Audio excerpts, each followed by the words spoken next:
সর্বশেষ ভদ্রতার সাথে হাতে পায়ে ধরে বলতেছি, এরপরে ভদ্রতাও থাকবে না, সভ্যতাও থাকবে না। বাথরুম পরিষ্কার করার ঝাড়ু স্যান্ডেল নিয়ে কিন্তু রাস্তায় নামবো। যদি আমাদের জীবনই চলে যায়, শহীদদের পরিবারে যদি আবারও গণহত্যা চালানো হয়, আমার যেই ভাইয়ের একটা চোখ অন্ধ হয়ে গেছে বাকি চোখটাও যদি অন্ধ হয়ে যায়, ইন্টারিম শুদ্ধ কিন্তু বাংলাদেশে রক্তের বন্যা বয়ে যাবে। বললাম আমাদেরকে বলা হয় আমরা ভায়োলেন্ট কথা কেন বলি, কাজ করে ভায়োলেন্ট। গণহত্যাকারীরা পালাইতে দেয়, হাজার হাজার কোটি টাকা খায়, বদমাইশি করে, টেন্ডারবাজি করে, গণহত্যা প্রত্যেকটা খুনিকে সীমান্ত পার করে দেয়। আমাদেরকে বলে কি এত উশৃঙ্খল কথা বলে কেন?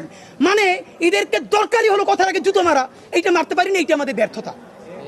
তো দুনিয়ার যেই অসভ্য ভাষায় বললে এদের কানে লাগবে। আপনাদের মাধ্যমে বলি, এইখানে বসে স্বরাষ্ট্র উপদেষ্টাকে বলছিলাম আপনি থানায় থানায় যান, রাতে রাতে যান, অন্তত ওনাকে একটা ধন্যবাদ জানাই।